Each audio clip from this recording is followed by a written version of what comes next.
So I am at the Burnham Kempton Hotel in Chicago. And this is a pretty remarkable hotel. You can see the floor plan there. It's not a big building.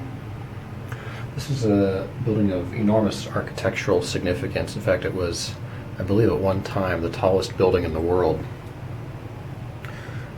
This is the old Reliance Building in Chicago, and in many respects is my favorite building perhaps ever. A building of really remarkable significance, designed by Daniel Burnham, the famous architect and city planner, who is perhaps better known for a number of his city planning exercises, including planning the 1893 Columbian Exposition in Chicago, widely celebrated as perhaps the greatest and most beautiful World's Fair of all time. The World's Fair that produced the White City of lore, popularized by the book Devil in the White City by Eric Larson. Daniel Burnham, among his other feats, was also responsible for creating the Chicago Plan of 1909, also planned the Macmillan Commission, or head of the Macmillan Commission, which planned Washington, D.C. in 1902.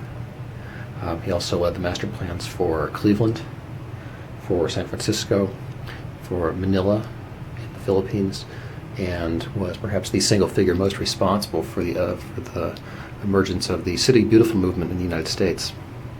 He was also a fantastic architect in his own right. His firm, Burnham and Root, designed many of the most remarkable and tallest buildings in the world. In the late 19th century, Burnham had a unique flair for business and for civic engagement that was rare among architects then and was rare among architects now. Burnham was a dynamic figure, a leader, really popularized a lot of tenets of modern architecture, figured out a lot of the engineering that has created the modern skyscraper, is responsible for creating things such as the Chicago window, which you actually see a little bit of right here, with a wide, a bayed window setup with a wide middle window and then two smaller windows on the sides. This Reliance building, as I said, was the tallest building in the world. Really a remarkable building, in part because as a skyscraper, it celebrated the horizontal elements as opposed to the vertical elements, which meant that it created really large window spaces, terrific views, which was unusual for a skyscraper and unusual for the emerging modernist paradigm for how tall buildings should be conceived. Most modernist architects wanted to focus on the vertical elements in skyscrapers as opposed to the horizontal. Burnham, with always an eye toward business, thought that windows were more important than the architectural theory that went into the competing philosophy. So this is a fantastic building, a really remarkable building. It was deteriorating quite a bit for many, many years. Even a great work of architecture can deteriorate over time, particularly one that was designed to be white on the outside. And an entrepreneurial developer in the 1990s, I believe, purchased the building and committed to saving it, and it has now been more than saved. It is a remarkable remake. The Atwood is a restaurant on the ground floor, really remarkable space. And they've gone to great extent to really create an interior that is both chic and which also preserves a lot of the original 1890s styling and symbolism. You really feel like you're at the World's Fair here. It has that sort of amusement park quality that's typical of Paris and of Chicago. Burnham, I believe, was responsible for designing some of the Paris metro stations. So I'm here to do a full hotel tour. It's kind of hard to do a typical full hotel tour because the things I usually focus on seem a little bit beneath this remarkable building. I haven't even spent a night here, but I would still already urge people to stay in this building just because of the history involved. And I think probably a lot of the guests that stay here don't have a clue about the history involved. And I hope somewhere in the room I can find a booklet or something which talks about the history. Unfortunately, I don't really see that. The only piece of art is this yellow bean thing. But I'm going to do a little bit of a room tour here because I think it's worthwhile. As I showed you on the way in, the lobby is pretty nice looking. Several elevators. Unlike a lot of big city hotels, you don't have to swipe a key card or anything like that to get onto the elevator. Instead, you do have to walk by the front desk and walk behind a little bit of the restaurant to get to the elevators. Seem like they have several elevators. I wouldn't think waiting at the elevators would be a big issue. Now, the Atwood restaurant in the lobby is quite an upscale, nice restaurant. It's more of a happy hour type place. Serves breakfast and early dinner. I think it closes around 9 p.m. They mentioned that there is complimentary coffee from, I think, 6 to 10-ish, 6:30 to 10 in the morning, and actually a complimentary wine hour from 5 to 6 p.m. At the Atwood, which, again, some nice perks of the hotel. As you saw, the lobby on each floor is replete with the historic stairwell. I guess you can walk between the floors. I'll have to explore that, and maybe I'll do an addendum to address what I find. But the doors, of course, are this historic mahogany. I assume these are original. They have the little letter slot here, which has been shut off at this point, but I guess sort of an interesting vintage thing. It has the viewport here. I'm sure you can see much at it, but that's what it looks like. Lots of mirrors. I'm noticing a mirror on the back of the door here. And I showed you earlier. In order to get into the rooms, you have to have a real key. In fact, the key is not labeled for the room number. The key is labeled. This one's 64. It's a real key with some real heft to it.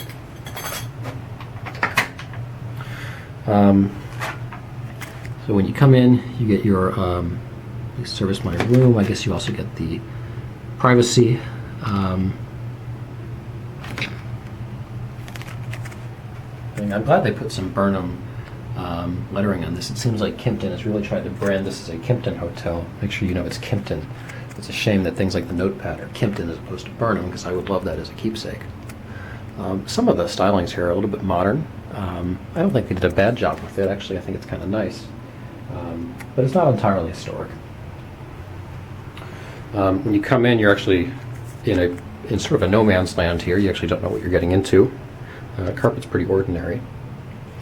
You come in, if you turn left, you get a closet here. Pretty basic closet. I guess you get an iron, an ironing board, you get some hangers. These look like the kinds of hangers you can actually take off of the rack. You get 2 robes, that's kind of nice. What is this? I guess you get a yoga mat of some kind. An extra very flat pillow. Get a safe down here and a luggage rack. So they pack a lot into the closet. It's not that big. Oh, you get an umbrella too. And a hair dryer and laundry service. So well, they really do pack a lot into this small closet. I don't think there's any light up there. For some reason they're pumping air into the closet. So that's the closet. You get these doors to it. Once again, the mirror here. The floor plan. So they get what? 1, 2, 3, 4, 5, 6, 7, 8, 9, 10 rooms per floor. So like all of them have window views out to the street.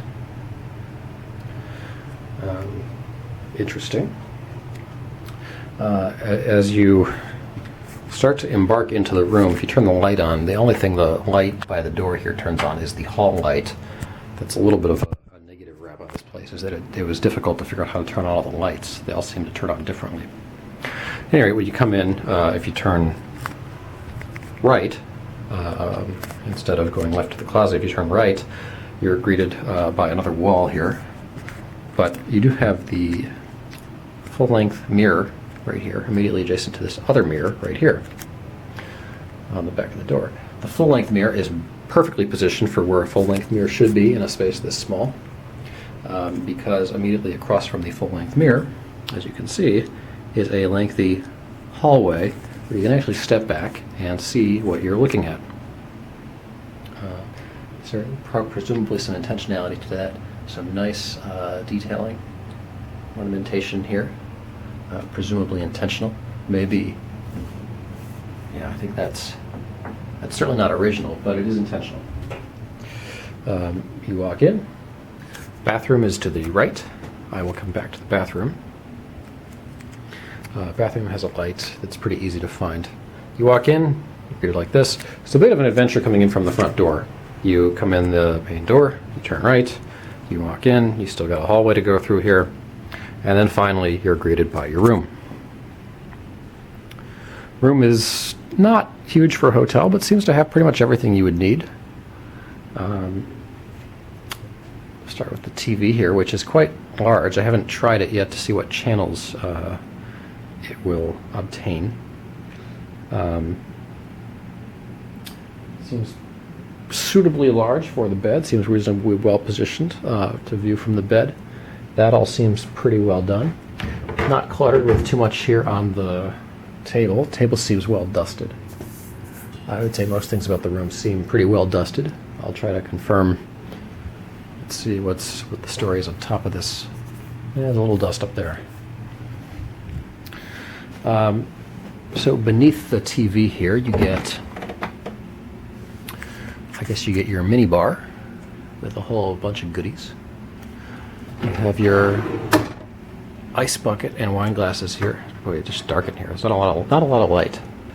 You get an ice bucket with wine glasses. You get a few magazines. You get Land and People. You get Modern Luxury CS. I'm not sure what that is. And you get Michigan Avenue magazine.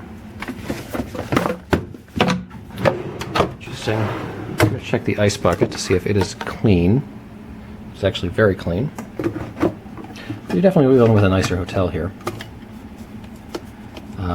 I like that the coasters have photos of the hotel on them. A nice, simple way to celebrate the building. Oh, and you get a book about Chicago down here. The refrigerator here as well. Really stocked with a lot of stuff. You get sodas, Coke, ginger ale, and Sprite. Is that ginger ale, or is that 7-Up? Oh no, that's Diet Coke. Coke, Diet Coke, and Sprite. You have personalized bottles of Chardonnay. You have a personalized bottle of Sauvignon Blanc. And then a whole bunch of drinks down here. You have Nantucket Nectars of several kinds. You have Honest Tea. You have vitamin water, an Amstel Light, a Corona, Heineken. Looks like some vodka or water. Okay, some Fred water. Then a whole bunch of little liquor bottles down here. You have Jack Daniels. You have I guess Jameson. You get Seagram's Gin.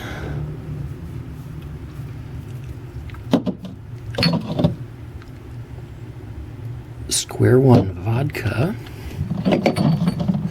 And Belvedere Vodka. So, man, you're really stocked on high-end alcohol down here. I'm sure they charge you an arm and a leg if you consume any of it. Chardonnay is $26 for that little bottle. Small bottles of gin and vodka aren't too bad. Looks like they're going around $8 a pop. Jim Beam bourbon, $8, yeah. Coke, $3.50. It could be worse for a hotel minibar. Lots of little snacks up here. All as well as another water bottle. Oh, you also get yoga CD. And Sweet Life. Oh, I guess this is like a Kimpton music CD. Interesting. Chips, pop chips. Hand-cooked peanuts. Cashews. M&M's, cookies. Oh, you get a toothpaste in case you forgot that. That's a nice touch. Pretzels. Cheesy Crunch. Oh, razor and shave gel. They're actually packing some of the necessities of life in here. That's nice. Some trail mix or some granola bars, various kinds. You get some Altoids for a little first aid kit, and a Chicago map.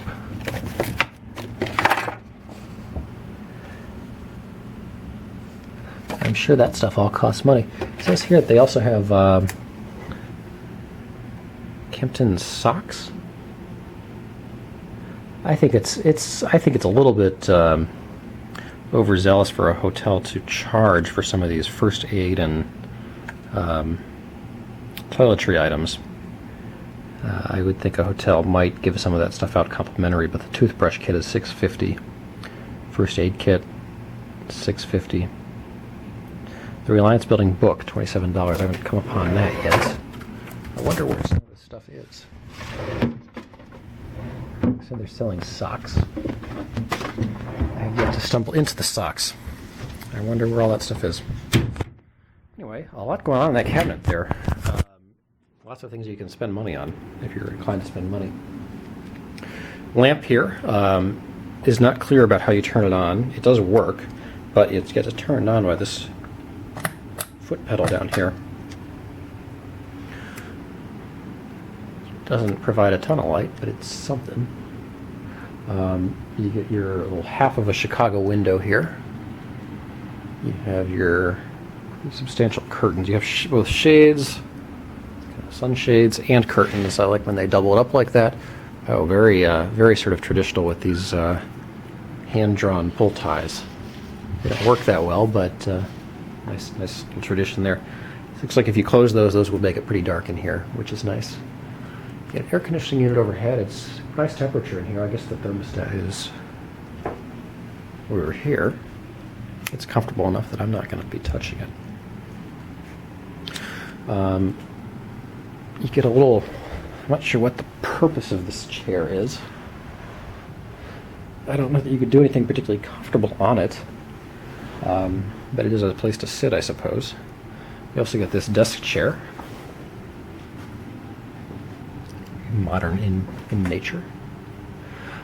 Lots of cord plug-in spots here. Another lamp. Here's your menu for the Atwood, which, as I said, serves dinner and a light dinner. Yeah, it looks like kind of bar snacks, expensive bar snacks. They have a few main items that are going here for $24 to $32. Executive Chef Brian Millman. I don't know who he is, but I'm assuming he's fantastic. Oh, here's your all-day menu. I guess they do have some all-day things. Then they have their breakfast menu. It's expensive, but not exorbitant. And then they have wines and craft beer. I think down in the lobby, if you actually go down, they probably are peddling quite a bit of nice alcohol. A nice logo here, Burnham, Kimpton. I'm assuming all these plugs work. I haven't tried them all, but I'll give them the benefit of the doubt since everything else seems to have worked. Here's another lamp. This one is turned down by the switch there. A little bit confusing given how much ornamentation happens up here. Headboard extends from the bed all the way down past the desk, which is interesting. It seems to be pretty well dusted. Your phone. The phone is I guess you have to turn it on. As I said, you get notebook paper here that's labeled Kempton as opposed to labeled Burnham. That's a little bit of a downer. Interesting shaped desk, presumably to be in line with the theme. A couple of waste baskets down here. I'm not sure why you get two. In the drawers, you have a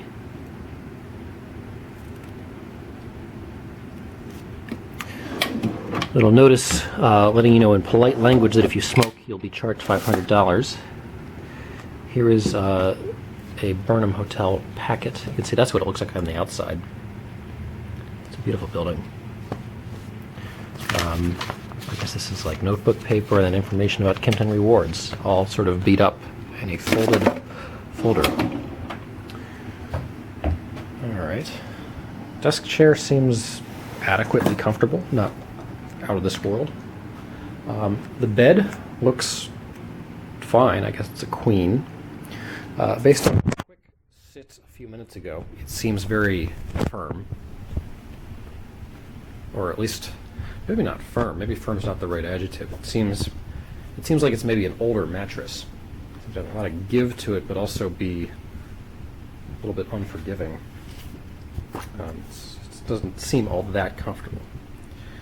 You do have your continental breakfast, room service, or I guess this is your room service breakfast menu, including a continental breakfast. Some entrees, running $10 to $15 looks like for the entrees. Not too bad. Fresh squeezed orange juice for a large is $6. That's probably pushing it a little bit on the high end as far as cost. You do get a lot of pillows here. I don't think any of the pillows feel particularly great. But I suppose you deal. You get a clock over here. Looks like it's looks like the right time. Another light here that's a little bit unclear how you turn it on. Eventually realize that the switch is down here underneath it. So that's 3 lamps in the main room, which are the only 3 ways of lighting the main room, and they all turn on different ways.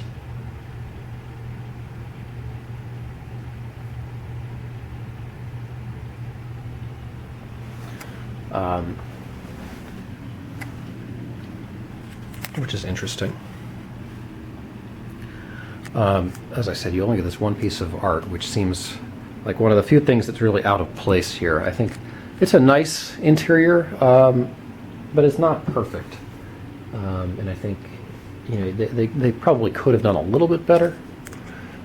It's kind of a dark room. Maybe that's part of the ambiance of it being the Burnham Hotel. Probably could be a little bit nicer. Exposed sprinkler and fire alarm.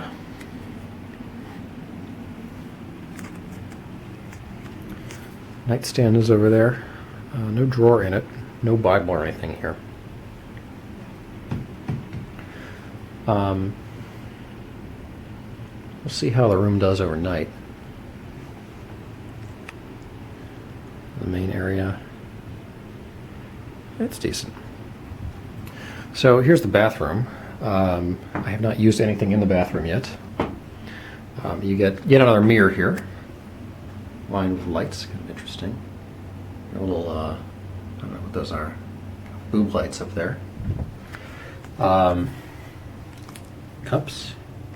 Different coasters here. These look like more standard Kempton fare. A couple of towels, tissues. Seems like a kind of small mandarin and citrus soap. 6 seems fine. You get the dual faucet, the dual handle, I guess. A couple of washcloths. Interesting sink thing here. 1 roll of toilet paper, 1 extra, with a little Burnham seal to it. Nice touch.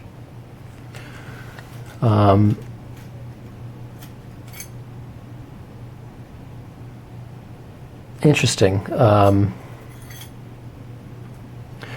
So here it's telling you that you can get a toothbrush and toothpaste, shaving cream, razors, and other things of that sort complimentary here. Even though they have it, they're charging $6.50 for it. in the minibar. I may try exploring that, seeing what they will give me for free, just to see what their real story is. I hope they wouldn't charge you if you take it from the minibar, if their policy is they give it away for free here.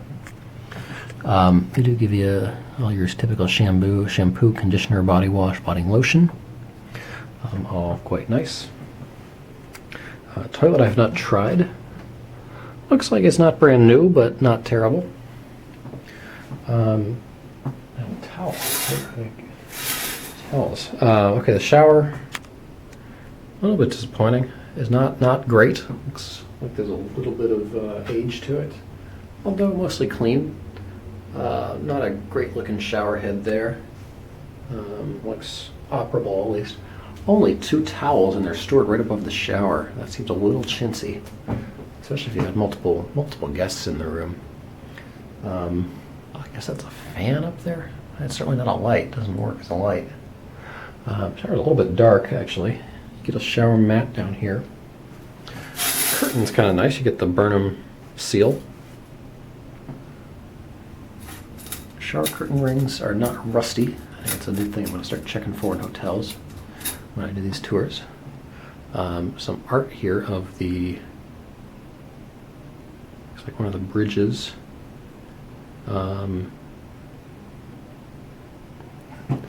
Where is that? That may be sort of a fabricated view. Not sure where that bridge is. That looks like probably either South Branch or maybe the North Branch of the river. Interesting different colored handles here on the door. Hook on the back for towels. Tile is nice. I'm about 15 seconds from running out of recording time here on this camera, so I'm going to finish up the tour here and let you go. Nice hotel. Not perfect, but could be better. Close with a final view of the room here.